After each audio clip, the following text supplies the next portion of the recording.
This is me pretending to be happy. Is it working? I feel the good time vibe.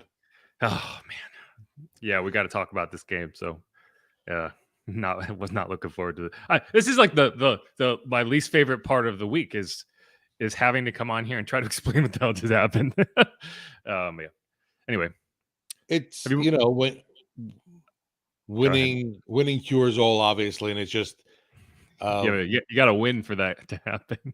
no, it's been the broken record for too long now. Yeah, can we just like have like a group session of like watching like Loki or something or it's I have been watching it. It's a good show. You should check it out.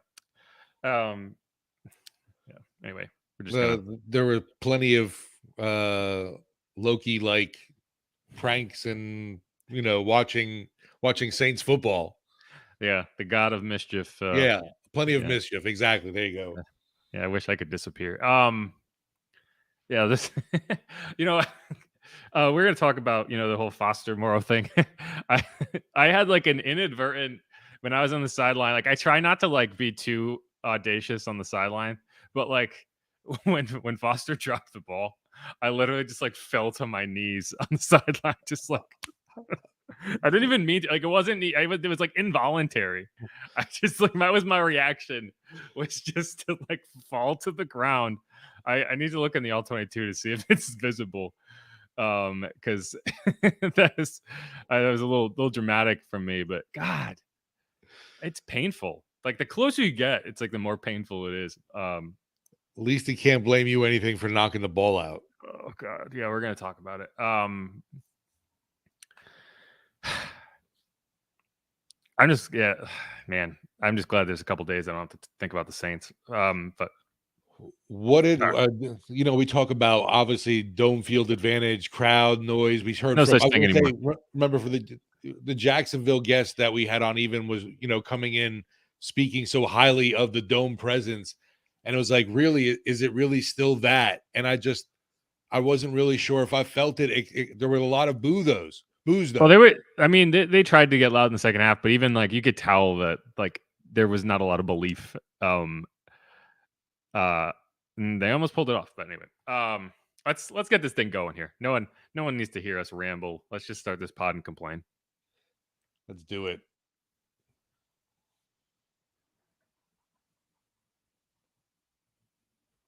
It's you.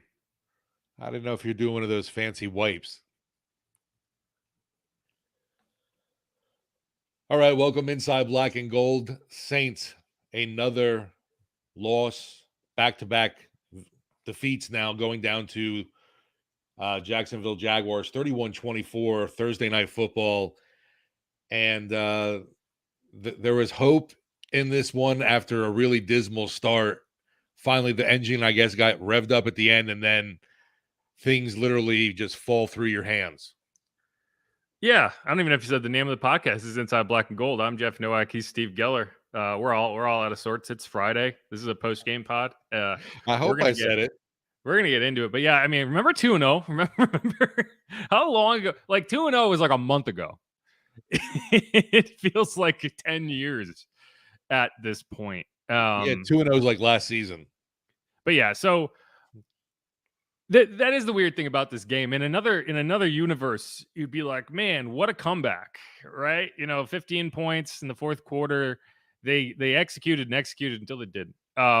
So I think we're gonna change this up a little bit from our normal 3 up 3 down kind of thing.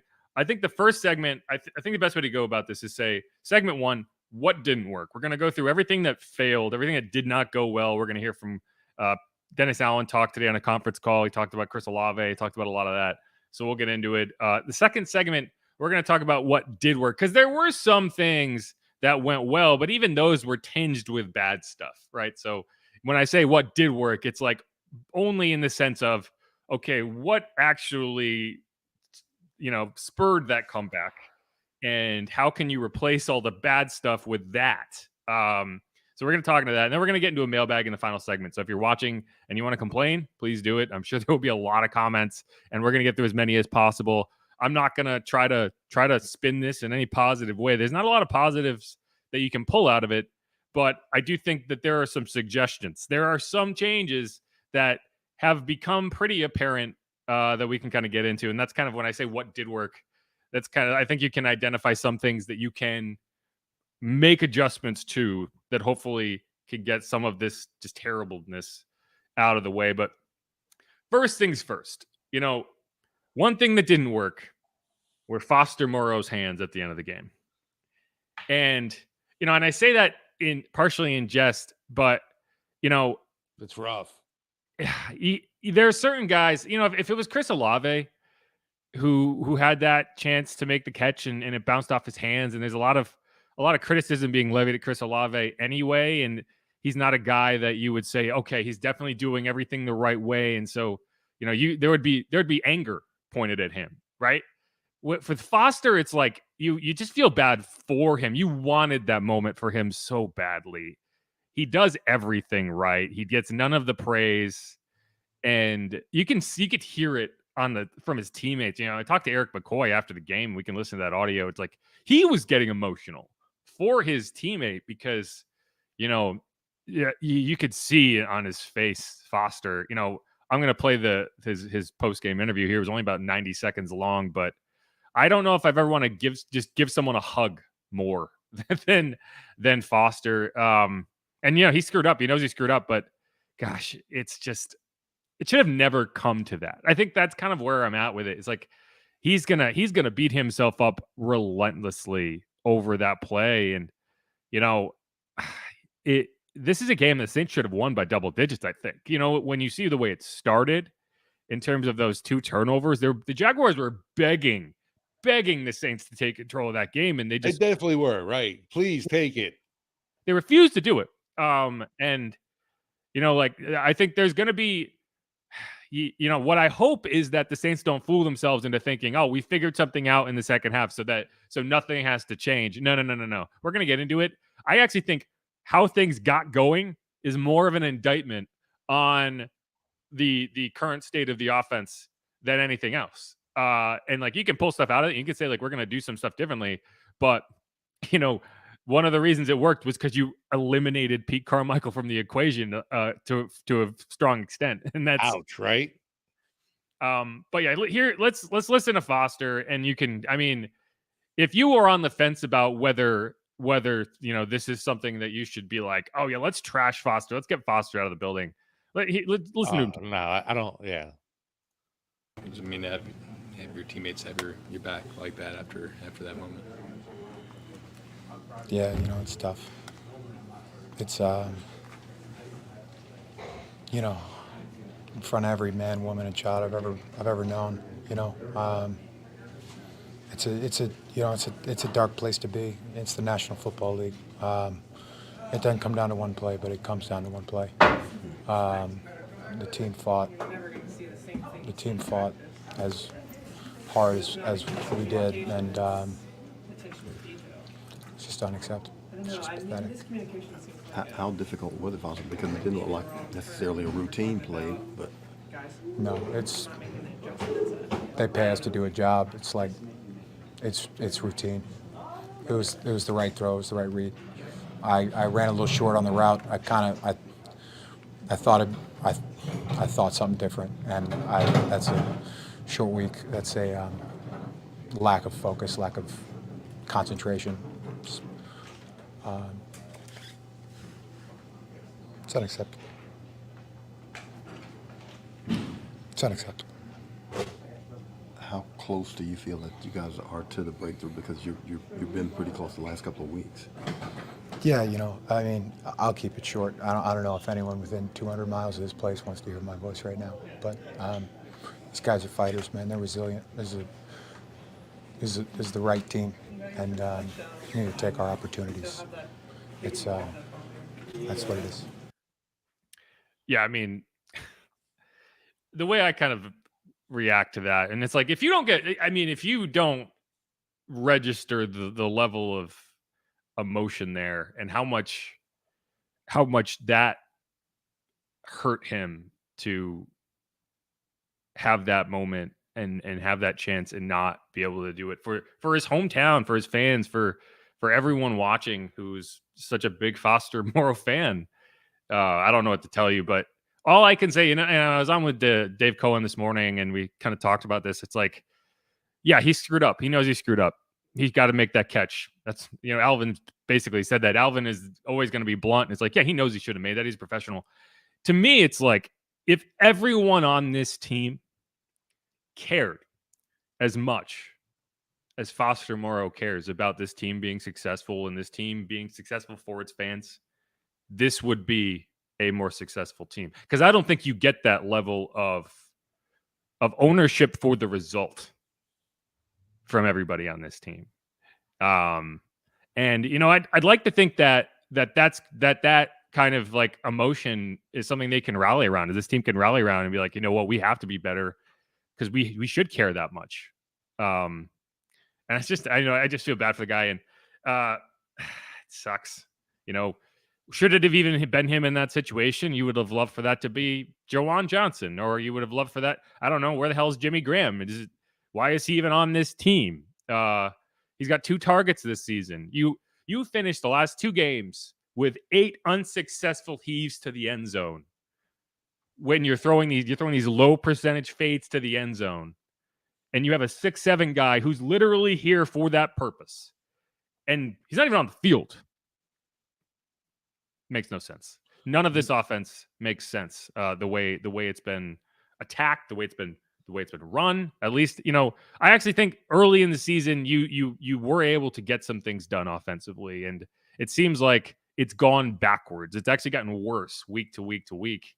And the first half of this game was one of the worst offensive showings I've seen from this team. And it's like, it's not baby steps. It's not growing pains. It's a problem. I think this is a 10-day stretch where you better look yourself in the mirror and be honest about where this team is, or is this not going to get better if you don't make serious changes to how you're approaching this offense? I thought it was kind of funny that Derek Carr was apologizing for showing his emotion too much, and I'm like, I don't think that's a problem at all. I disagree with that. It's not about showing your emotion. It's about throwing a temper tantrum, because that is what he has done the last 2 weeks. I mean, his wide receiver, I guess, is driving him up the wall. Oh, I understand that. And I think there's a serious rift forming between Chris Olave and Derek Carr that is becoming problematic. If you cannot wrangle that situation and find a way to have an accord between quarterback and receiver, it's going to be a problem. It's already a problem. But I disagree with the idea that there's nothing wrong with how Derek Carr is throwing temper tantrums on the sideline of these games, because that's what they are. It is not healthy criticism. It is not, standing in a room and demanding accountability. It's a temper tantrum because something didn't go right. And Chris Olave is at fault there. DA even said that on the conference call today. That route is supposed to be kind of a, you're getting one-on-one. You're going to go. It's a go. And Derek Carr wanted to take a shot to him, but he stopped running. And so the reason it went out of bounds is he threw it away. He threw the ball away. It wasn't like he threw the ball to where Chris was supposed to be and he just didn't go get it. It was an uncatchable ball because he threw it out of bounds because Chris didn't run the route. And so, yeah, I disagree with the idea that that's okay, that the quarterback coming off the field, because it wasn't like he came off and he took Chris aside and he said, hey, like, this can't fly. This cannot happen. And, probably, sure, he is fed up, I bet. But, you got to be more mature than that, because, I mean, that's just going to be another ththing that people look at and be like, what the hell is this guy doing? Like last week, I guess I understood it too much of it bubbling over, because I think a lot of people are at that point. You look at, I'm sure fans feel that way. I mean, I understand the frustration bubbling over too, but right. At that point, right. As the quarterback, you don't want him to be, I don't want to say out of control with his emotions. Did you ever see Drew Brees do that to his receiver? Do you remember seeing that? No, no, definitely not. Right. Like Peyton Manning used to ream out his receivers, but like he would do it, like he wasn't screaming at them coming off the field. He would do it on the sideline. He would say, you effed up and you need to do this better. It's like, I don't know. It's just not a good look. And this offense just has so many negative vibes about it right now that, you look at it and you say, how can this get better? And does Chris Olave seem like a guy that believes in his quarterback right now?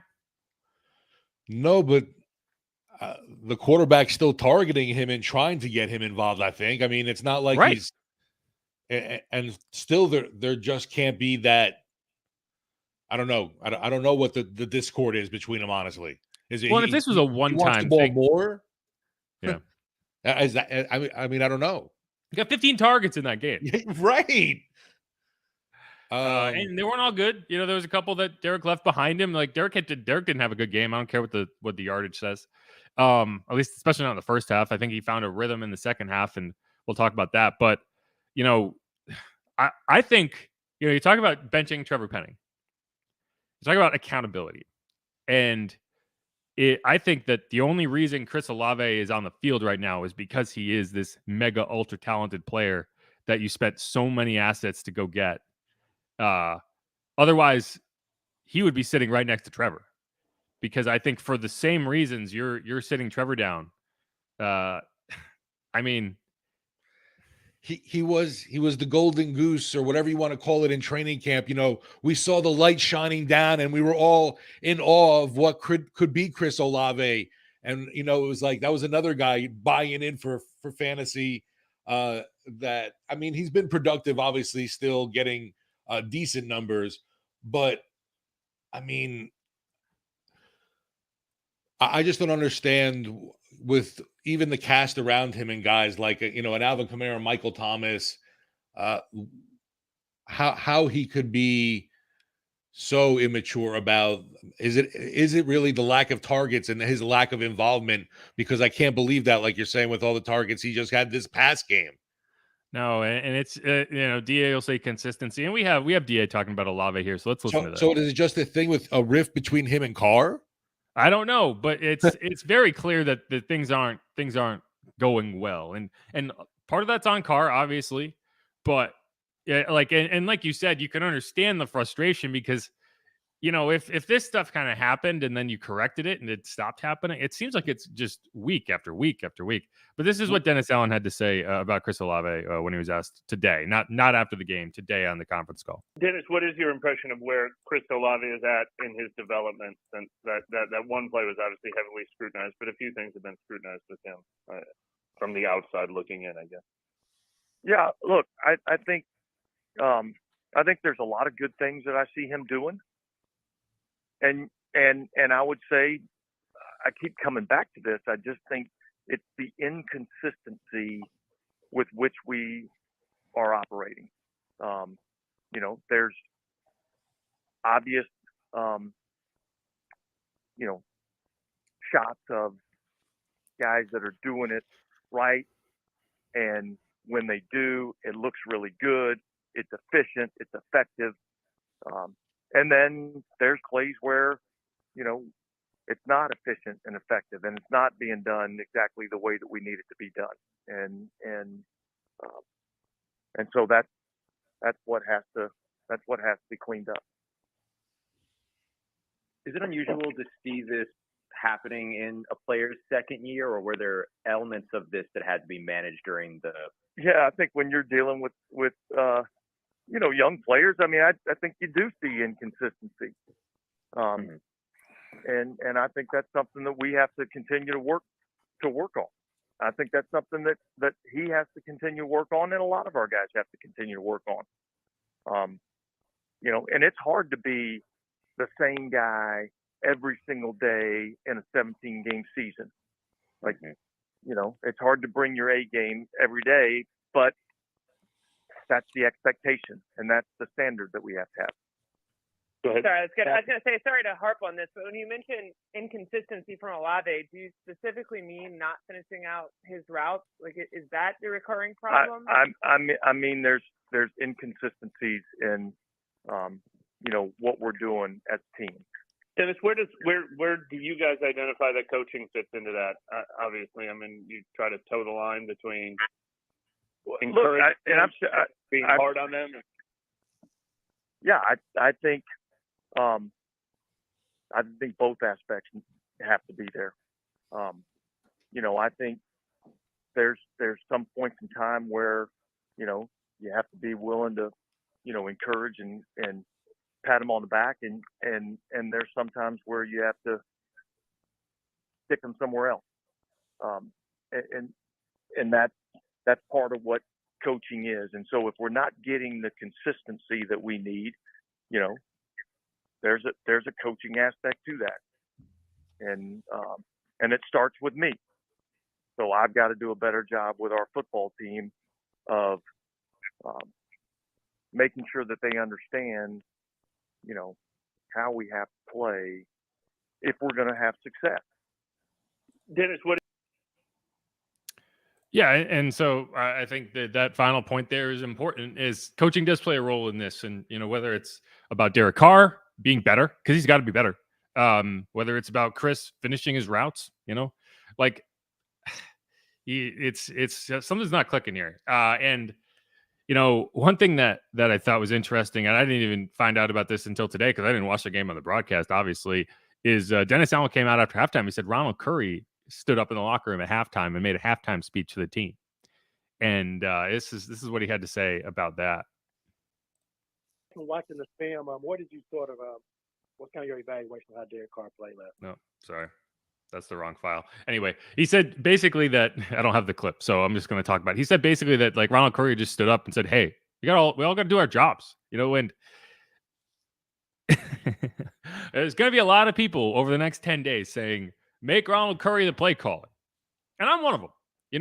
And like I've been pretty, I don't want to say lenient, but I've been pretty vocal that like Pete Carmichael isn't the biggest issue with this offense. There's a lot of issues with this offense.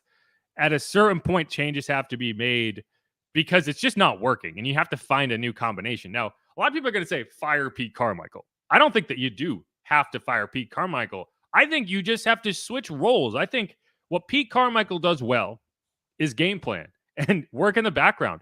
We're talking about the tempo offense. DA was like, yeah, a lot of the calls are happening at the line, but there's constant communication between Pete and Derek. He can still do that whether he's calling the plays or not. And I just think it's not working. It's not working. And you'd be crazy. You'd be crazy to let this season just pilot itself directly into the ground without making real changes. And you have a 10-day window here with a little bit of extra time that you could sit back and honestly make assessments and make adjustments. Where that would be a lot more difficult to make in a normal week. You're not waiting until the bye. You can't. So I think it has to happen. I think you have to make, even if they're nominal changes, even if it's just just a way to prove you're serious about yourself, right? To prove you're a serious franchise and serious about winning, serious about competing. I don't want to hear anymore how they're only a half game out in the division or a game out in the division. It's a bad division. I don't care. It might be a case where they want to stick with their leaders and they're not going to have any kind of, overthrow of power, however you want to look at it, going on this season. And even like, I don't see them saying, "Oh, Pete's giving up play calling duties." Honestly, I don't believe it'll happen. I think it will. Personally, I think it will. I don't know if it's going to happen this week, but I think it will because I think it has to. I think you have to do something. Again, you have to prove you're a serious franchise. You have to do something to prove to your fans that you're serious about winning and that what's happened is unacceptable. And that if you are not getting the job done, like we have heard, Dennis, we have heard Mickey, we have heard multiple people say this. If you are not getting the job done, we are going to find someone who can get the job done. Well, are those just words? Are you just saying that? Or do you mean it?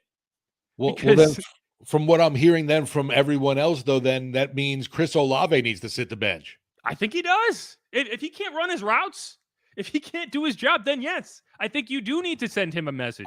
Because to me, one of the most notable audio to postgame was Mike Thomas. You could hear how fed up he is, and he's not naming anyone in specific, but who the heck he's talking about. Yeah, there's only so many wide receivers on this team. And I think Derek has something to be said for too. Like, the thing is, I think you have to make an adjustment in some way. you could say, hey, maybe you go to Jameis. Ryan Fitzpatrick thinks they should. Apparently, that's another thing that I learned about that happened on the broadcast that I heard about secondhand. But I think that's you have to do something. And I don't think that you change your play caller and your quarterback. I think you have to do one of those things. And I think that this team is going to want to pull that play caller lever first. They're not going to fire Pete. That's not going to happen. Because I don't want to damage the confidence of my $100 million quarterback. I don't think it would. Installing your quarterback's you mean by sitting down Derek? Yeah, I wouldn't do that at all. Well, I mean, I think you could get away with doing one of those two things. You wouldn't do it both, because if I got to do an if this or that, I'd take Pete over benching Derek. Well, I mean, it's like you change one variable at a time and you see the result of that, right? Like if you change two variables, that's just common sense. If you change two variables and it works or it doesn't work, then you don't know which variable was successful or unsuccessful. You do one at a time. So if you change the play caller and things improve, then hey, look, we figured things, we figured something out. If you change the quarterback and things improve, we figured something out. If you change both, then you don't know what was the impetus there, like what actually affected that change. So I think that's kind of where you're at. Is I think you do have to do something, because it's not working. Now, one other thing that's not working is the first half defense in these games. So, like, we're going to talk a lot about offense. I am very disappointed in how this defense has come out each of the last 2 weeks. The pass rush. Where? See, I don't think the pass rush was the issue. Everyone talking about pass rush and pressures. It's the same thing we saw with Tom Brady last year. Trevor Lawrence had a bum knee. They were protecting him. He was getting the ball out instantly. So it's like you don't get zero pressures in a game because he's sitting there holding the ball. You get zero pressures in a game because you're not able to get pressures. And so the issue wasn't getting pressure on Trevor Lawrence. The issue was stopping Trevor Lawrence from running and also making tackles in space. And so to me, I've said this before, you've heard me say this team has a team speed issue on defense, particularly on the edges. And it's just how you're set up. You have these big, bulky defensive players, and so you get outflanked to the edges of the field. And so one of the reasons you can't just pin your ears back and get after Trevor Lawrence is because you don't have the recovery speed on the edges to get out to Jamal Agnew, to get out to Travis Etienne. So you have to hedge, which delays the pass rush. And so that's kind of where you're at. And so to me, the issues in this game were not Trevor Lawrence having forever in the pocket, because he didn't have the ball in the pocket. It was, okay, you get the ball to the edge of the field and you cannot catch up to Christian Kirk. You cannot catch up to Jamal Agnew. You cannot catch up to Travis Etienne. And when they got burned, that was it. When they got burned, it was the defense running after a fast guy and having no chance. And so to me, that's something you got to figure out. And there's only so much you can do. Like, one of the reasons that I think they looked at Isaiah Foskey and were like, yeah, this makes sense, is because he's more athletic, because he is a little more speedy on the edges, but he's just not ready right now. And, you're not taking Cam or Carl off the field, but, it's a problem, and it's going to continue to be a problem. And anytime they go up against a team, not everyone has the type of speed that the Jags have at the skill positions. Like, they are an elite offense in terms of skill position players. They shut down Calvin Ridley. Lawrence is a great quarterback. I mean, he wasn't, I wouldn't say getting rid of that quickly. I mean, I thought that he had plenty of time, though, that there wasn't, he never held the ball. He threw his first read on virtually every pass. I mean, go look at how Nick Foles operated. So Trevor Lawrence is basically operating as Nick Foles, like a supercharged Nick Foles, right? Who can run, who can make the throws. He's an elite quarterback, and he's able to operate at a very high level. And like he's not only throwing his first read's wide open, and so they effectively had two big plays in the second half of that game. One was on offense and one was on defense, and they accounted for 14 points. So even their banged up offensive line was able to hold up in this because Trevor was getting rid of the ball so quickly. Yeah. So that's what, there was no pressure, zero freaking pressure that the defense put on. When did they have a chance to get pressure? Like, they ran like 6 plays in the second half.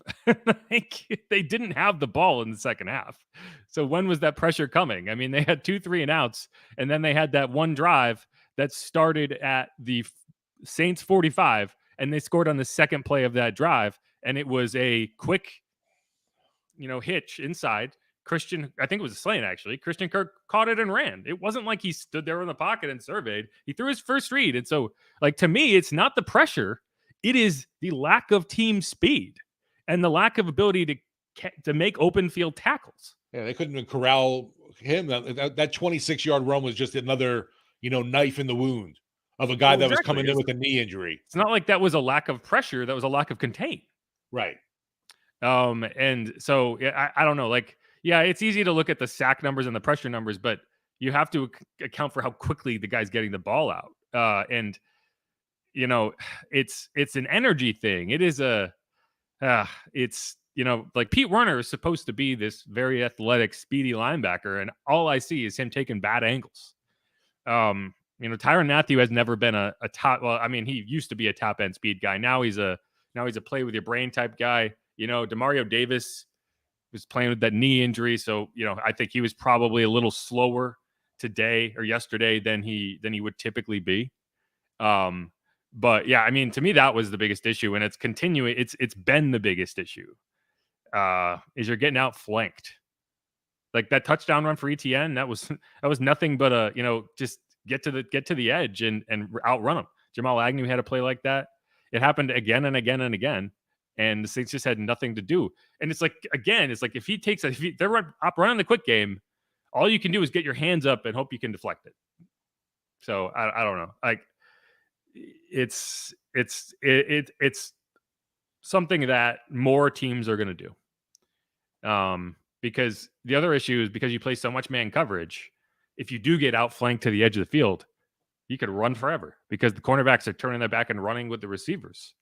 Like Calvin Ridley didn't do anything. Right. Marshawn shut him down, but you can only shut down one receiver with Marshawn. You can't shut down you can't have him. Okay, well, this play you're gonna shut down Evan Engram, right? It's like he can only account for one guy at a time. And so yeah, that's the frustrating thing for me. So this is not a team that's operating at a high enough level on offense that you can overcome 17-point first halves allowed by the defense. You just can't. Well, when you're putting up 3, right. And then missing a couple threes, along the way too, I think they only missed one in this game. Right. I'm just saying, I'm going back through now, like the last 2 games kind of thing. There was a point that, in that first half that kind of thing, drink. I looked over to Tyler and I was like, if Blake Grupe misses this 40-yard kick, the Saints have to start looking for kickers because, I mean, that's frustrating. And I mean, so that's the last thing on my list here is the rookie specialists have officially become a problem, right? Like the kick in Green Bay, you can explain it away as like, oh, well, first ever real pressure kick, right? Outside, it was windy. He blocked it and he missed. Last week, you have the 52-yarder. You're like, okay, 52-yarder. It's not a guarantee. You should make those, but you can kind of play it off as like, okay, yeah, misses happen, right? I watched the Bills kicker miss multiple 50-yarders last week. It's you have, it's just price of doing business when you settle for a long field goal. The 29-yarder was unacceptable.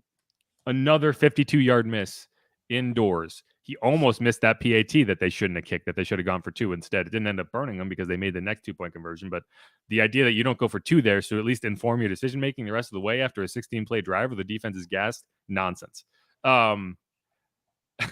So that's Blake. That's one part of the equation. The next part of the equation is Lou, who actually had a 62-yard punt in this game. He had a punt that got muffed because it was so awkward that Jamal Agnew and his blocker ran into each other. And he had another punt that hit the ground and kicked 20 yards and ended up being a 62-yard kick, but it was only like a 40-yard kick before the roll. But the 2 kicks that are 40 from the Jags 47-yard line, he kicked it to the 18. From the Saints 60-yard line, he kicked it to the 60, from the Saints 16-yard line, he kicked it to the Jags 45. And that time, after watching what happened on the previous kick, Jamal Agnew was not letting that freaking ball hit the ground, even though it was a short kick. He came up at full speed and caught it. So that drive starts at the Saints 47-yard line. 2 plays later, they're in the end zone. That's, like I didn't, the decision at the time to go with the rookie kickers, it felt a little out of left field. It felt like a bold choice, and it didn't make a ton of sense. And it's costing you games right now. I mean, I don't know if they win that. I don't know if, even if he booms a 60-yarder and they're starting that drive at the 30, I don't know if that changes the equation. But, the only thing that he was doing at a high level was the going in punts, the kicks that you were taking from the 50-yard line and putting them inside the 10 or at least inside the 15. The 18, you might as well kick it in the end zone. Jeez, I don't know. That's another thing that's not working. Yeah, and on the flip side with special teams, you look at our return units haven't. I thought would be a lot more productive with Shaheed and all, and it just I've been waiting for that to break one kind of thing. I don't think he returned a kick in this game. Right. He did get hit once, which actually it ended up netting them 15 yards on the kick catch interference. But yeah, no, I mean, it's tough to gauge, because it's like it's hard to really gauge whether it was a good fair catch decision, at least from where I was standing. I can't tell you whether it was a good idea or not without seeing kind of the all 22 and where everyone was. But it did seem like I don't even know the Jags punter, but he was putting some good punts out there. So, I don't know if Rashid is to blame. I do think that it's a smart decision to stop bringing out kicks from your own end zone and getting stopped at the 18, because that was happening way too much. So in that regard, I'm okay with it. The punts, I would have liked to see him be a little more aggressive, especially late in the game. But yeah. Yeah, just something that you thought could be, I thought could be a factor for the squad really hasn't materialized at all in special teams. And we, going in with the rookies at both, undrafted rookies at both positions, punter and kicker, I expected that. But yeah, in the return game, I don't know. I just expected more of a pop, and it hasn't been awful. It hasn't. I mean, in the punt game, I think Rashid has been fine. I think he was, a little more conservative in this game, but he's leading the NFL in all-purpose yards. So it's not like he's not putting up yardage. He has a kick return for a touchdown. Saints hadn't had one of those since 2020 or 2019. So, he has been a factor. It just wasn't the case in this game. But yeah, I mean, to me, that's the only thing that's really worked. Is Rashid and with some punt returns. The Bucs game is another one. I think he had a few nice returns in that game. But yeah, it just feels like that team needs him at least in games right now. I feel like he needs to be one of those factors all the time. Yeah, I agree with that. But yeah, that's the last thing I have in terms of my bitching. How about you? Yeah, to me, just we keep talking about a lot of the same things. We've said that, and then just it seems to be whether whoever it's been at quarterback from last year into this season, I really haven't seen any progression on the offense, which is sad to me, because you've got all these pieces back now. It was nice to see Jamal Williams out there, and the run game to me still, while Alvin, the dedication to get him the ball, fantastic. But overall for me, the run game just isn't churning out that yardage that I want. You want, you got to be in the, more 4.2, 4.3 per carry range, and that's just not happening. Yeah, another thing that's getting pointed out is the fake punt, which. Oh man, that was great call by obviously Jacksonville. No, it wasn't. It was just terrible recognition of an obvious fake punt situation by the Saints. No, just taking advantage of it, right? I mean, they're kicking from the 50. You're not getting a return. That's the thing. You're only getting returns when they're trying to kick it. They're trying to flip the field, and you're getting some extra space to work with. You're not getting a return from the 50. There isn't even any benefit of doing anything but being safe in that situation. They did it the next time when they actually didn't need to, because they were at their own 30. It's just that's the type of stuff that's you're getting out coached.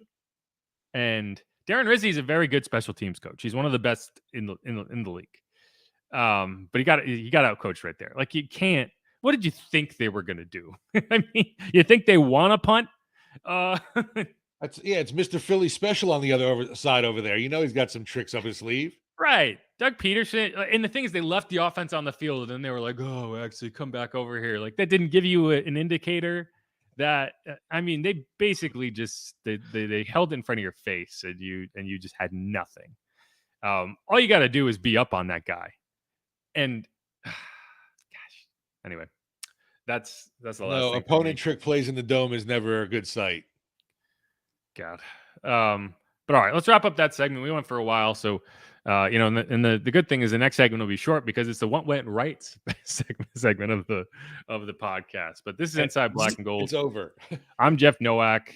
He's Steve Gelly. You can follow me on Twitter at Jeff_Nowak. You can follow him at Steve Gelly WWL. We're going to go into the what did work segment, and then we're going to have a mailbag in the back end. We have like 200 comments in there already, so this is going to be a bit of an extended break as I try to get a head start on starring some of these questions that we can get to in the back half. But thanks everyone for being in here. Always appreciate all the engagement and all the viewers and all the listeners and all of that. Yeah, this is Inside Black and Gold. Stick around.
And we're back on Inside Black and Gold. This is the second segment. We're going to go into the what did work part of the equation. And, there's not a ton of things that did, but there were some positive developments. One thing that did work, I thought, was the shuffled offensive line. It was the biggest talking point going into the game. I think, at the end of the day, you look back and like, okay, Derek Carr got sacked once and it was on a blitz that they sent, it was a zero blitz. They sent pressure from both sides. Alvin picked up one side and the pressure got through from the backside. Derek didn't see it and he got taken down. Sometimes the blitz gets home. Otherwise, Cam Irving, I thought, for a guy who hasn't started a game since 2021, I thought he held up pretty well. He recovered a fumble on a I don't know what the hell Derek Carr was thinking late in the first half. He tried to advance it. You're not allowed to do that. And on the other side, Andres Pete, again, a guy who hasn't played left tackle since 2018, thought he was solid. The highest graded offensive lineman in that game from Pro Football Focus was Max Garcia. And it's funny because I didn't even think about Max Garcia after the game. And because I didn't hear his name mentioned once. And to me, that's like, if you're looking for a positive, when you're an offensive lineman, the best thing you can say about them is like, I didn't even remember they were out there. They didn't say his name once. And I thought Max Garcia, he did a great job. So, in terms of going forward, I think you did find some things that worked on the offensive line. I think you're hopeful to get Ryan Ramczyk back, and it's good to know that you do have Cam there if you need to go to him again. I don't think James Hurst is going to be back anytime soon. I think that ankle injury is pretty significant. So I think Andres Pete is going to be your left tackle for the foreseeable future. And so it's nice to see, the Jags defensive front seven is good. They have a lot of sacks on the year, and you were able to at least slow them down. You weren't able to run super effectively, but you were able to give Derek Carr time. He was able to get the ball out to Alvin in space, and that was a very effective part of your offense. Jamal Williams, hopefully, I'm hopeful you can just look at this and say he's knocking the rust off, because he did not look good. I think Alvin Deuce was talking about this on the broadcast a good bit. I think he was rushing. I think he was pressing a little bit in the run game. He wasn't being patient enough to hit some of the backside, cuts that were there. And I think that did limit the run game. I think when he looks back on tape, he'll see that, and hopefully he can make corrections. But from a positives perspective, the offensive line, I thought, probably had their best game of the year in a situation where they were my biggest concern, and they ended up not being the biggest issue. Right. He definitely didn't end up being, like you said, when you're not mentioned really, considering what was going on before going into the game with, the talk with Ramczyk and Hurst being out, and everyone, kind of running around going, what the heck is this team going to do, and how they're going to survive against, Josh Allen. No, not the other Josh Allen. And yeah, like you said, I thought they held up really well. To me, I also thought a positive, I'll say, I thought the usage of Taysom, I like the split of the run pass, the run receiving use in the offense, and thought he had a pretty good day. Yeah. So, I mean, if you look at Taysom's career to this point, the only thing that annoyed me about Taysom is like, why did they wait until fourth down to run Taysom at the goal line? It was like, yeah, this is obvious. Friggin' do it. Just do that 4 times. Why are we getting cute? But right, Philly's got the tush push. We got Taysom up the middle. It wasn't even up the middle. It was to the left side. But I agree. So Taysom, it's interesting. In his first 86 games of his NFL career, now he wasn't really the Taysom Hill that we know now until 2017. So it's not. A lot of those games don't necessarily factor in. But his first 86 games in his career, 47 catches, 481 yards. Last 2 weeks, weeks 6 and 7, 11 catches for 99 yards. And one of the things I was critical about over the first 5 weeks of the season was, where the heck are the tight ends? Now, when Taysom isn't a tight end all the time, but when he's catching passes, he's operating as a tight end, or at least a slot receiver, which is just a split tight end, like a split out tight end. So in that sense, I do like the fact that they are incorporating him more in the passing game. And in a perfect world, Juwan Johnson would be out there, and that would be the role you would have him in. So maybe someday they'll get Juwan back and they can take advantage of him. But for now, it's good to see that Taysom is at least being effective as a receiver. Prior to this game, or prior to week 6, the most catches he had caught in any single game, the most receptions was 3. So he has bested that each of the last 2 weeks. There you go, setting records each week. When that was one of the complaints, at least definitely I had last year too, is like, obviously, you had him listed as a tight end, but in no way, shape, or form did you use him in that role. No, I agree. So just kind of moving on, because I don't want to spend too long on any good things, because then people will think I'm being Homer, kind, and I don't want to be kind.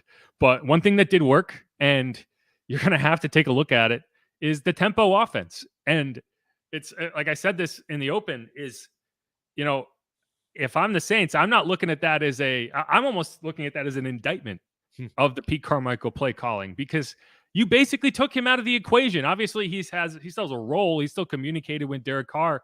But when the offense started moving, it was effectively Derek Carr calling the offense. He was getting, and we talked about this going in, and I said, they spent a lot of time this week talking about, okay, we might be trying to install too much. We might be putting too much on certain players. So they wanted to simplify the offense. Well, that's what a tempo offense is. You have a limited menu of plays, and you are just you're just playing the hits, right? You're getting screens, you're getting counters, and it worked, right? And so why has the attack not looked like that? And obviously, you can't run tempo all game long. We all know that. It's kind of like, if you're looking for a comparison, it's like you're talking about a full court press for an entire NBA game. You can get college kids to do that, right? West Virginia does it, right? Like VCU does it, right? They cause havoc, and that's their whole thing. But you go to the NBA, like Rick Pitino tried to do that with the Celtics in the NBA, and they basically like had a riot. Like they're like, no, we are professional athletes. We do not press for 48 minutes of a basketball game. Get out of my face, Rick. Go back to Louisville. And it's kind of the same thing in the NFL, but at the same time, if it works, if you have had so much trouble getting your offense untracked and suddenly you go to tempo and it looks good. And I've been wondering why they haven't gone to tempo more early in the season. I think part of the issue is Derek Carr is new in this system, and tempo is something that you do need a comfortability in the offense to execute correctly. And so I think now that you're into week 7, that does exist a little more, and he's able to do a few more things. But I talked to Eric McCoy about this after the game, and here's what he had to say. Because Eric's like, hey, it worked. If it's working, we need to do it. And here you go. From an outsider perspective, it's like, okay, why don't you just run tempo the whole game like we're talking about? Mm-hmm. What are some of the difficulties in consistently running tempo like that? Tired, obviously. Honestly, that's one of the major factors. For an offensive line, it is hard to go tempo the entire game. But honestly, that just kind of hasn't been our identity in the past or this year, really. But like I said, if it worked and that's what worked, then why not stick with it? Because it worked. And it kind of feels like if the offensive line is willing to do it. Hell yeah. No, absolutely. Like, we're willing to do whatever it takes for this team to win. If that means we have to do extra conditioning after practice, run extra gassers, get extra pass sets, like, that's what we'll do. Because above all else, we want this team to be successful. We want this offense to be successful. If that means sacrificing being tired, like, whatever. I mean, if you like, would it make sense to liken it to like a basketball team that's pressing the whole game? Is it kind of like that? Yeah. I mean, it makes everybody on the defense get lined up, quick, fast, in a hurry. And DC said that it helps them see coverage quicker as well. So yeah, it's tough, but like, if that's what we're going to need to do to win, then why wouldn't we do it? And again, like I asked Eric, it's like, if there's really no excuse from a skill position perspective. You can say, yeah, you're going to get tired eventually, but when you're talking about the players getting fatigued, you're talking about the offensive line. You're talking about the 300-pound big uglies who, yeah, they need a bit more time to recover. And so if you're center, the guy who is constantly getting down there and snapping the ball and getting plowed off the line, if he's willing to do it, if your offensive line is willing to do that, then there's really no excuse for the other positions. I asked Alvin, and that's what he said. He was like, it's unrealistic to expect tempo the entire game. And to be fair, that's probably unrealistic. Alvin's right, but there's a middle ground here. There is a world where you're not just saving your tempo offense for 2-minute situations, for late game situations, for desperation situations. Exactly right. Sprinkle it in a little more. Right. Get to it in the first half. Right. It doesn't have to be the first possession of the game, but you get the ball back late in the first quarter. The defense is already a little gassed, and you hit them. You right. make them get to their stand. Got a read of things going on right now, and you get a little faith going in him. Let him run things. Right. Get confidence. Right. Build confidence. And yeah, you can't run it every possession. Fine. And the thing is, like, I think a lot of the time people would say, okay, you can't really run tempo the entire game because it's going to exhaust your defense, because you're going to have all these quick possessions and the defense is going to be constantly running out in the field. But I think the balance to that is, yeah, you don't come out first play of the drive and you're running tempo. you get a first down, and then you hit them with tempo, right? You get a few plays in a row where you just go, go, go, go, go. Then maybe you get stopped on first down, and you're looking at 2nd and 10. And yeah, at that point, you probably want to be a little bit more methodical. Make sure you get into the right play call and execute it. But if you're stacking first downs, like the only reason that your defense would get tired is if you're running tempo and then you're getting 3 and outs, and the defense is on the sideline for 90 seconds and then running back out there, basically like a turnover with a quick change. But if you're extending drives, then the defense doesn't care whether you're huddling, right? Yeah, you might lose time of possession, right? That's kind of where you give that concession, is the time of possession might not be as much in your favor. But I guarantee you the defense would be fine losing some of that time of possession if it meant there are points on the board that they can. I was going to say, we won time of possession this game. Whoopity-doo-dah. Yeah, right. No, so I mean, and DA said this too. Like DA, I think that there is something that you have to figure out in terms of this worked. It worked. Like the offense looked way better when it was operating with Derek Carr at the line. And one of the reasons that you're able to have success, and DA said this, is, it limits what you're doing offensively, and it limits your play calls and your menu, but it also limits what the defense is able to do. They're not able to sub. They're not able to run the type of scheme that they might have game planned for, because they're just trying to survive that possession, and they're going to start faking injuries, right? That's usually what happens when you're trying too much tempo. I think the Jags did that at one point. I can't remember who it was, but the Saints got down in the red zone, and all of a sudden the guy just falls over. Ole Miss is like the king of doing that. But yeah, I just think, I like, there's a point where it's like you just got to suck it up and do what works. And if tempo is a key to unlocking this offense to some extent, and you can eliminate the Pete Carmichael question, and he can kind of do what he does best, which is kind of just, I think he's valuable for this offense in terms of his understanding and game planning, and just, for the same reason he was useful for Sean Payton. And like, he's constantly having input in the offense. Even when Sean was here, he's just not calling the plays, but his input is valuable. Like, it's not like he's just over there just twiddling his thumbs and saying, yeah, run that thing. So I don't know. Like, to me, that's something that this team has to seriously look at. And like Eric said, maybe run some extra gassers after practice. Yeah, I don't know if the rest of the O-line is going to appreciate him saying that one. No, yeah, I don't think Hunter's Pete is a tempo guy. Everyone's like, wait a minute, McCoy said what? Yeah, I think there is a factor here where Eric is in the best shape of anyone on the offensive line already. So in the sense that he's ready to run tempo from the jump. I think Caesar's in pretty good. Caesar probably wouldn't mind it either. Caesar's an athlete. But yeah, the tackles, it's going to be tough on. But again, I don't think anyone would mind if it means that they're able to put up points, because they put up points in the second half, right? Like, you got to find a way to bottle what you did in the second half and reproduce that somehow. The talent level on the offense is just it's way too great to not be putting up bigger numbers, more consistently, bigger numbers at all. We haven't seen it all year. No. Well, I mean, they've been putting up yards. Yeah, and then I know A-Bear after in the post game called it, the dead zone, which is perfect for Halloween season. Yeah. Well, and it's like you were one ball that should have been caught away from going 3 for 3 in the red zone in the second half. And so from that perspective, what you did worked. And it's obviously frustrating that you weren't able to score that touchdown, but you did get all the way downfield. I would have loved to see them run the ball. That was the thing that annoyed me there, is you're at the 5-yard line. You have the time isn't a factor. You had 3 timeouts. Run the damn ball.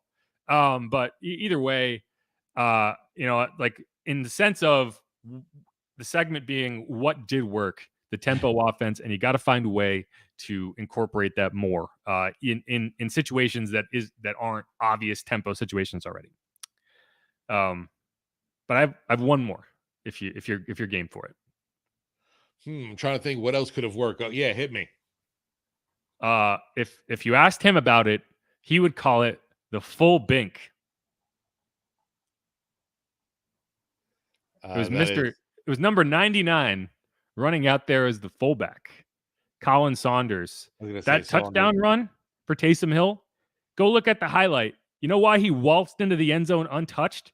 Is because Colin Saunders wiped out the edge defender, and he had no chance. That first down that set up that goal-to-go series, Colin Saunders wiped out the edge defender, and Taysom was able to turn the corner and get a first down. and I believe it was either on 3rd down or 4th down.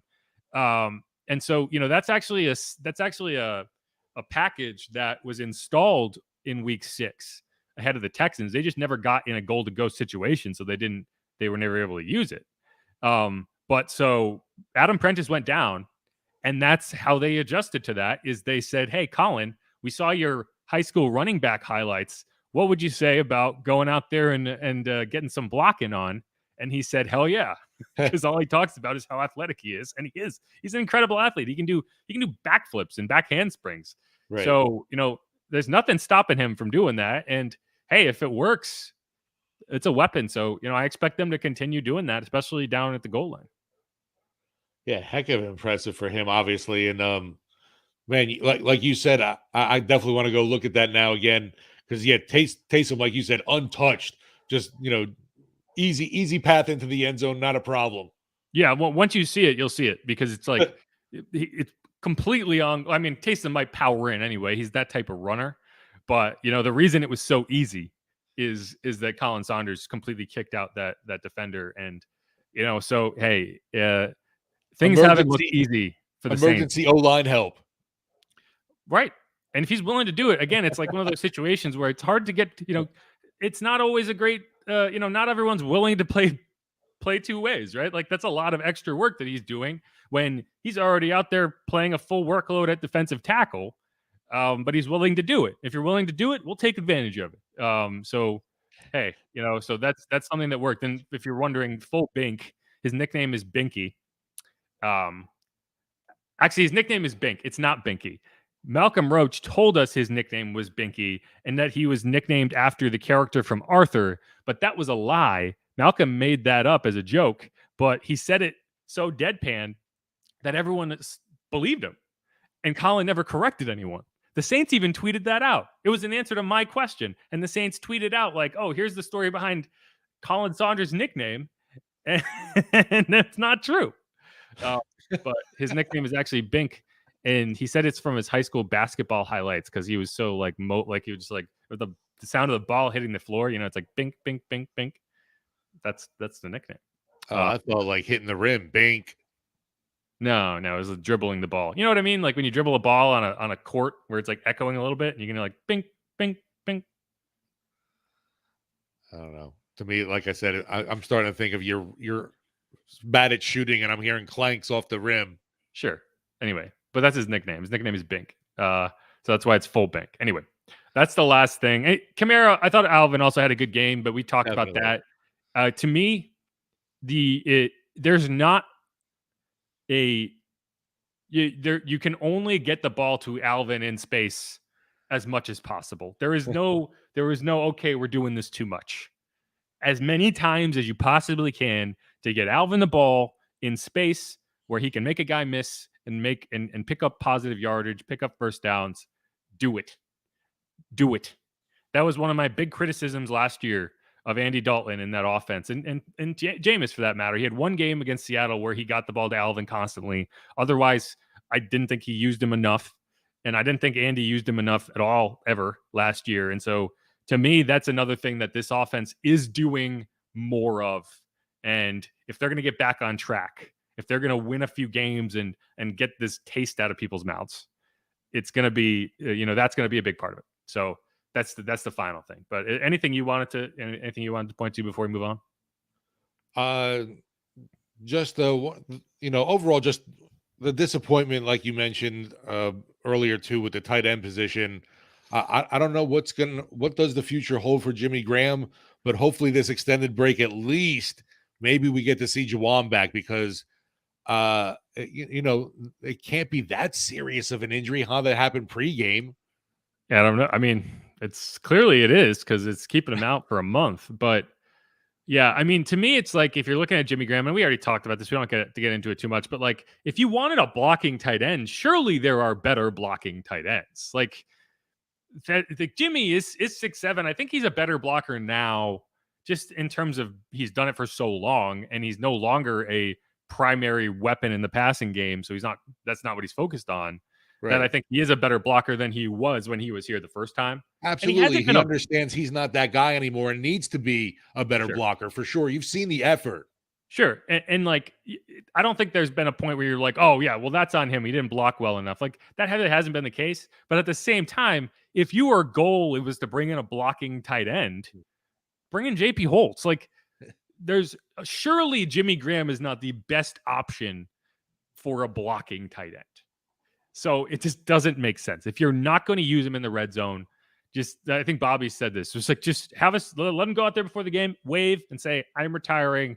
You know, have him do the Who Dat chant every week and be inactive. Because it doesn't make sense what they're doing. Yeah, I'm sure you could use the roster spot on someone else. I don't know. Surely.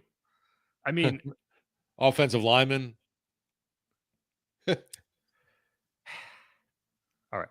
Let's wrap up that segment. We're going to come back. We're going to answer some viewer questions. This is Inside Black and Gold. A lot of questions in there. So I'm going to try to get to as many as possible. We're going to have to do kind of a rapid fire again. It's weird. When the Saints are terrible, we get all of these comments. It's almost like people are mad.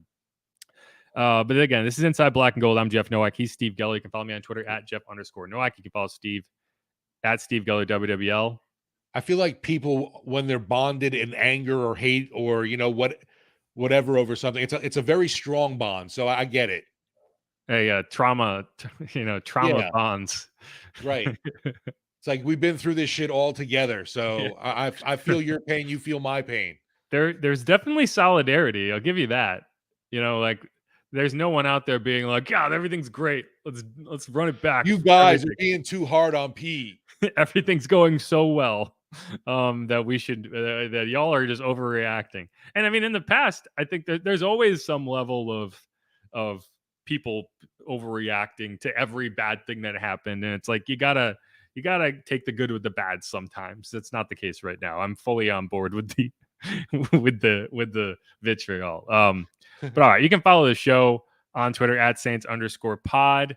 Check out, if you haven't subscribed yet, do that. Check us out on YouTube. Subscribe on YouTube. You're probably watching there right now. If you're watching right now, it's at WWL Sports. A lot of people watch our videos but aren't subscribed. So if that sounds like you, just there's a little bell icon. Just hit it. Just ring it. It's fun. It'll be a good time. And if if you use Apple Podcasts, subscribe to us there. Leave us a rating. Leave us a review. Tell me how annoying I am. That sort of thing. Otherwise, we will be right back for that live mailbag on Inside Black and Gold.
All right. I think I gotta get that one. All right.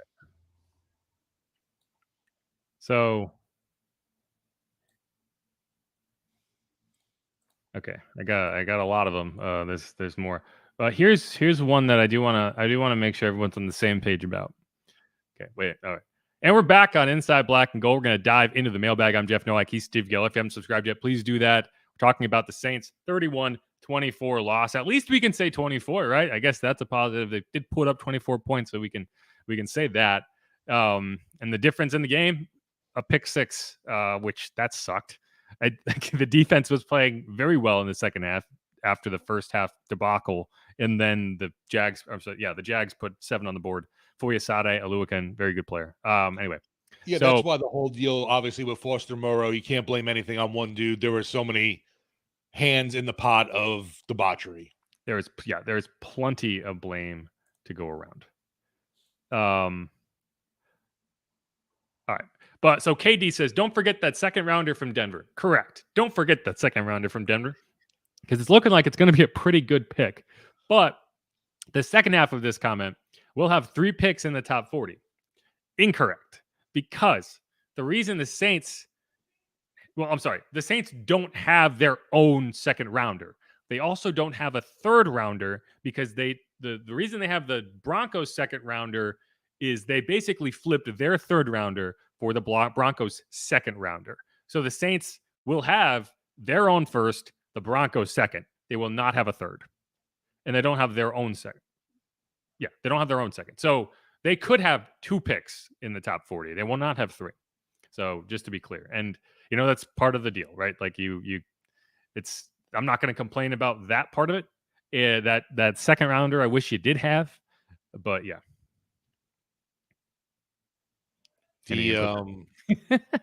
I was going to say that I'm sure I'm waiting for comments to, jokes to come in about them using, the first round pick on an offensive lineman from a small school or something. Yeah. Well, we talked about that enough. Trevor Penning, DA did talk about Trevor today, and he added some more, more along with the perspective line. He did say something that I think is closer to the truth, in that he was struggling. And one thing that you have to be careful about with young players is if you just allow them to struggle, the confidence just goes down and down and down and down. And I think part of the idea was get him out of there, allow him to kind of go back and work on what he saw in the first 5 weeks, and build on that. And then maybe down the road, you can go back to him. If you just let him be in there, and I think he was regressing. And if you just let him keep doing that, the confidence level is going to go through the floor. And part of what they were trying to avoid. And yeah, you can dress it up however you want. He got benched. Hopefully they're trying to just piss him off. Yeah, because he seems to be better when he's angry. Right. They're trying to send him a message. Right. That's a big part of it. They're trying to send him a message. And so if he receives it the right way and keeps working and gets better, then maybe you can still salvage that. But right now it's not looking good. Another comment from KD. Always good from KD. Always here. Always making good comments. Did you see Dennis Allen talking at the half? He was ready to kill Groupie. Now, I don't think Dennis Allen. See, I think you're misidentifying who Dennis Allen wants to kill in this scenario. And the reason being, the Saints don't keep Blake Groupie over Will Lutz. They don't keep Lou Hedley over Blake Gillikin unless Darren Rizzi is championing those players. So if Dennis Allen wants to kill anybody, it's going to be Darren. Because again, Darren didn't come in and say, I think Will is better than Blake. I think Blake is better than, that's confusing. I think Blake is better than Lou. And then they were like, you know what? Yeah, we disagree with you, special teams coach. We're going to go with the rookies. No, this was a Darren Rizzi championed decision. It had to be. There's no other way. So I think if there's consternation with those picks, with those players, a lot of it's going to be directed at the coach. It's just obviously an area that you knew could be a huge question, obviously, with 2 undrafted rookies coming in. And yeah, that's totally, I agree. It wasn't everybody overruling what Rizzi wanted for his special teams unit. It's definitely there. And you know what? I don't know with Groupie. You talk about with kickers, they're different breeds of players, and they're just wired differently. Is it something that starts to get between his head? No, I think it's a mental thing. Like we know he can make the kicks. It's not a physical issue for him right now. I think it's you talk about getting the yips, and that's why I was very concerned when he went out there for a 40-yarder, which is like you miss a 52-yarder, and sometimes you just miss, right? It's again, I think I said this before. It's like that's the cost of doing business when you settle for a long field goal, right? The percentages go down. But if Right. he's out there missing, like the last week he missed a 29-yarder, and it was like you don't miss that unless you are completely in your own head. If he had gone out there and yanked a 40-yarder, then I think there's another comment in here that was like, if the Saints went and scored a touchdown, they were saying like, I think they might have gone for 2 because they didn't trust Groupie. I was thinking that too. I was because he clanked the extra point off the uprights on that first PAT. He didn't get a second chance because they went for 2 on the next one. But the only reason I say I don't think that would have been the case is because Dennis Allen, when it comes to being bold about that type of decision, about 2-pointers versus a PAT, never. Like you saw in week 3, Matt LaFleur went for 2 when they were down 14 because the math and the analytics say you got a 50% chance. So if the odds are that if you don't get it the first time, you're going to get it the second time. And if you do get it the first time, then you have a massive advantage. You're down 6 instead of 7. You can win with a touchdown instead of tying with a touchdown. You will never see Dennis Allen make that type of decision. He's just not that type of guy. And I wish he was. I wish that he was more analytically inclined. I've said that before. But yeah, that's the only reason. Like he would have kicked the PAT regardless. But you don't think if Pete came to him with that and said, "Listen, I got this. It's going to work." I think this. Right. I think this. I think he might listen to if like Pete was that passionate about something. No. I asked Pete about this. I asked Pete if he thinks that's a what does he think about that scenario? And he said, if DA says we're going to do it, we're going to do it. So no, he's not. I mean, to be fair, it's probably the special teams coach and the analytics guy, I don't remember his name, that would have to champion that idea and be like, no, DA, this is what you have to do. And even then, I don't know. Because that's just not how he operates. You see him punt from the 37-yard line, right? Like, just not that type of coach. And again, I disagree with it, but that's just, would be realistic about it, I guess. Anyway, 992 RAS. Third down was horrible last night. And this is correct. I think what they were like 3 for 18, something like that. The only reason that people aren't talking about third down as much is because they were actually pretty efficient on fourth down. Right, exactly. I don't have the numbers in front of me, but I do have the numbers right here. Let's see. I do want to look it up because I know that they failed on their first fourth down attempt, but I think they were. Oh, you know what? It doesn't have third down. 4 for 6. 4 for 6, right? Yeah, and so the first fourth down attempt they didn't get. That was near midfield, and then the last fourth down attempt they didn't get. So they converted on 4 consecutive fourth downs, and that saved them several times when they failed on third down. So that's what made it. I feel like Alvin was pretty huge in a lot of that. Oh yeah. Alvin had a great game. And I do want like Alvin. He didn't have his typical. I'm worried that Alvin's going to check out. And I don't know if you listened to his post-game comments. He was talking about like, I'm blessed to play the game and blah, blah, blah. I want him to be angry, because I think that's, you heard Michael Thomas stand up and make the speech. Alvin did the same thing. And it's like when he stops getting angry about the type of performance that you saw in the first half, and when he starts just being like, you know what, I'm just grateful to be here. To me, that's like a sign he's checking out, and I don't want to see that. So I'm worried that the longer this goes on, the more you're going to get that from some of these players, which is like, you know what? I mean, how long am I supposed to pretend this is like, the status quo when it's clearly not? Yeah, he even mentions like, it's cool. I got my daughter. I'm blessed to have her. Yeah. And I mean, that's true. I do think that's good perspective to have. But, I think he's a guy who has to be this is not going to stand guy. And hopefully he doesn't lose that. But, I don't know what the deal was with the scarf. That was kind of strange. it almost feels like, yeah, it's like, well, there's only so much I can do or say. The message isn't getting through. I'm gonna do me, continue to do me, and enjoy my life because I know I got it good. Yeah, yeah. Here's Carl Markey. Mark says Sean would have benched Olave last night. Da is running an undisciplined team. Sit Olave, give At Perry a shot. And I don't know. I mean, Sean never benched Brandon Cooks, and Brandon Cooks was always kind of Well, you got just traded out of town. He did trade him, right? He did trade Brandon Cooks away, and to me, that's kind of what I think that you gotta get this thing pointed in the right direction as far as Olave is. I don't know if you got to do something, but I don't disagree with. Let's get Derek Carr, Chris Olave, and the gang go to the go-kart track, and everyone have a fun day. Yeah, maybe some mini golf. Yeah, some team bonding exercises. Maybe they need to get the ping pong table back in the locker room. Obviously. Yeah, maybe they need to get the ping pong table back in the locker room. Maybe that's the key. But right, the extra basketball net has just caused more strife. Yeah, it's just not getting the job done. Yeah. Jack Hunter, we shouldn't even talk about defense. We scored 1 touchdown and gave the other team 1 touchdown, so we did nothing on offense. They scored 2 touchdowns, to be fair.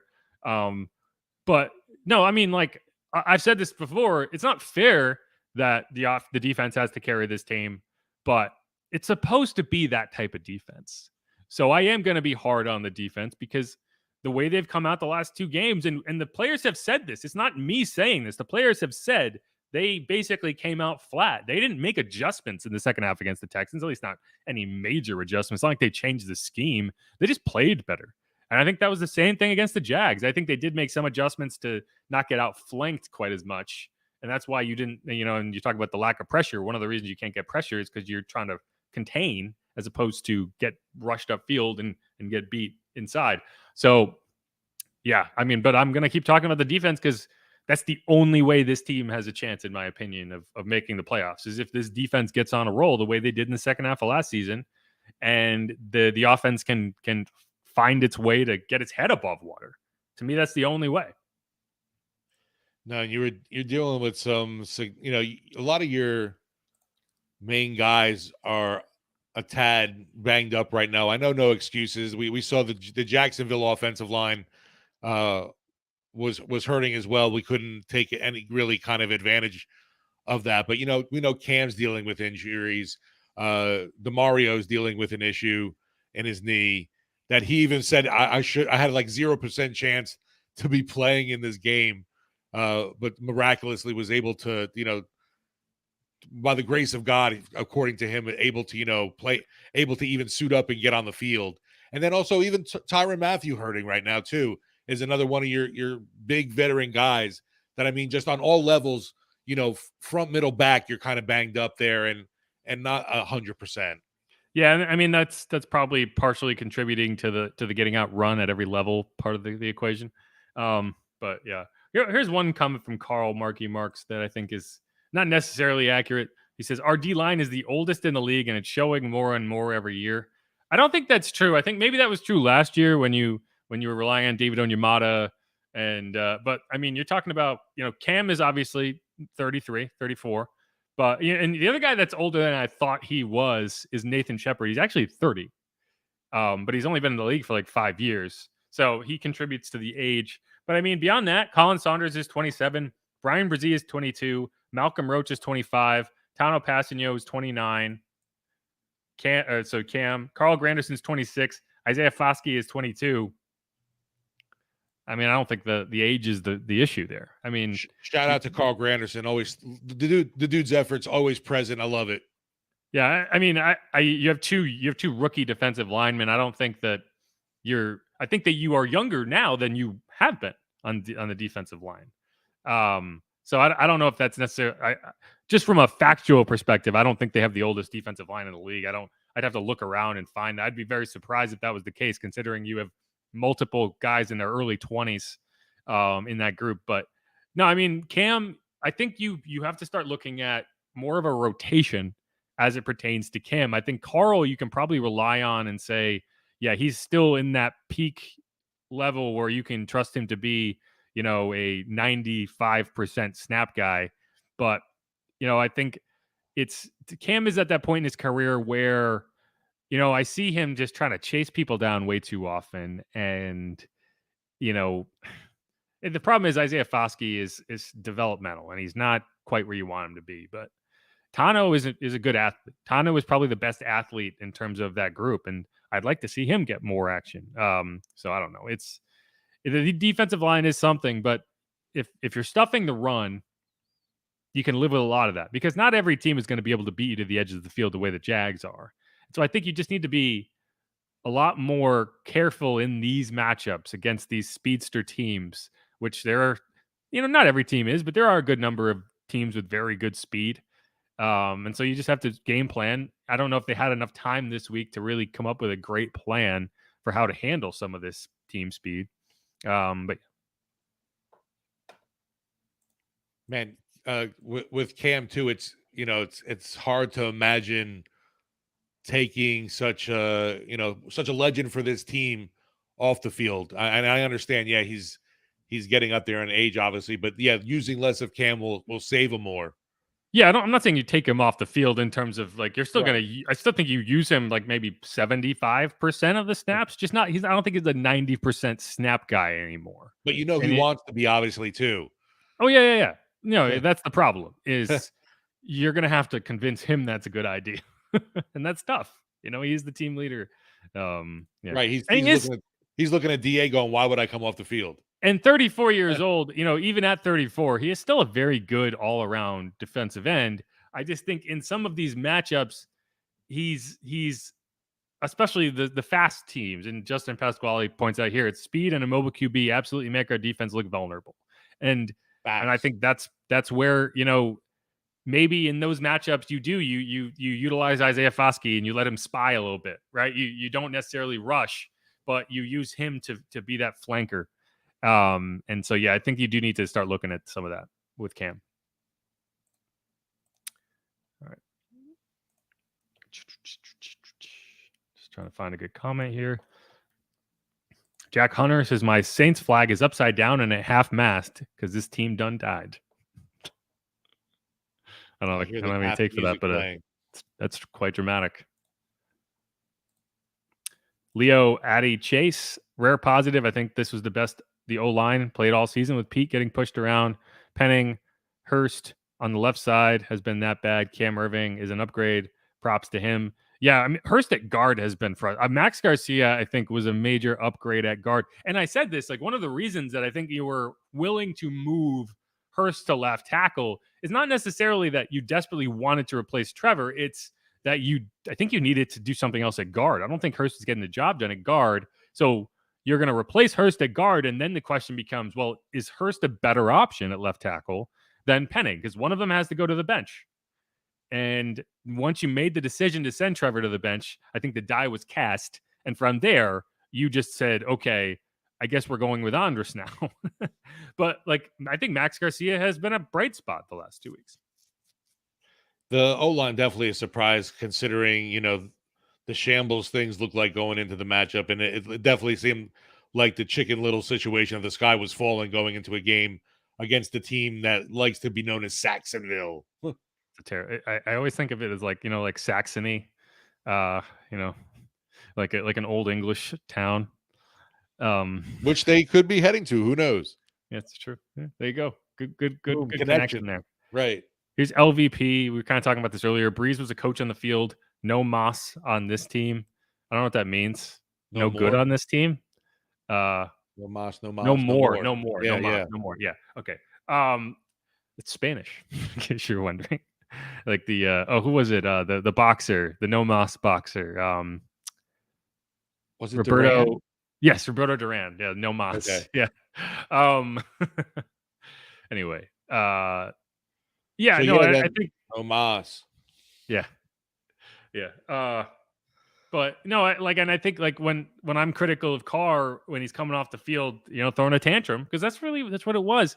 That's where it's like you need him to yes, hold people accountable, but that's not how you do it, right? Like that's just gonna piss people off, and you're not gonna get the best out of players when you're showing them up on national television. You're just not.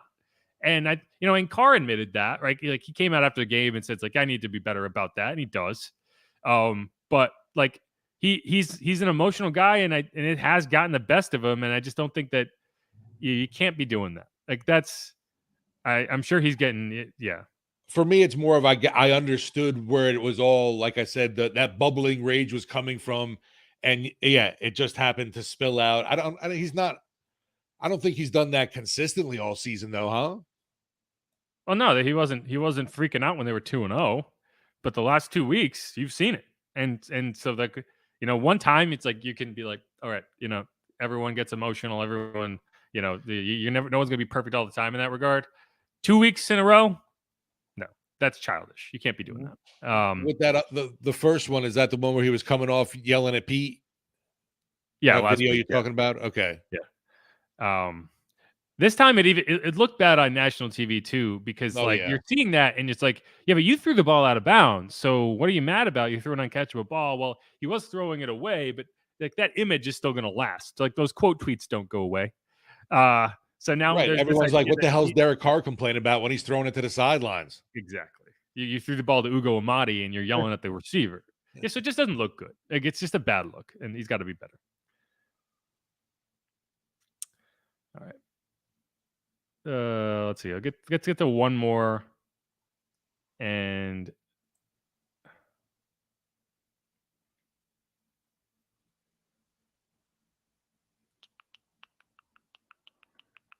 Olivia couldn't catch that ball. Means Olave. But that was funny. Someone asked me if we'd pick Michael Pratt from Tulane. I don't think anyone's going to pick Michael Pratt from Tulane. You could probably get him as a UDFA.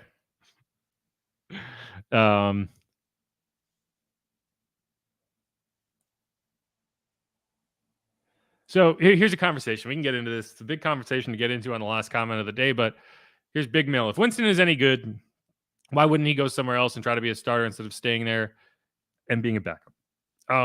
This is not, I'm not necessarily responding to this question. It's just a prompt to get into this topic of, would it make sense for the Saints to go to Jameis Winston? And right now, at this point, no.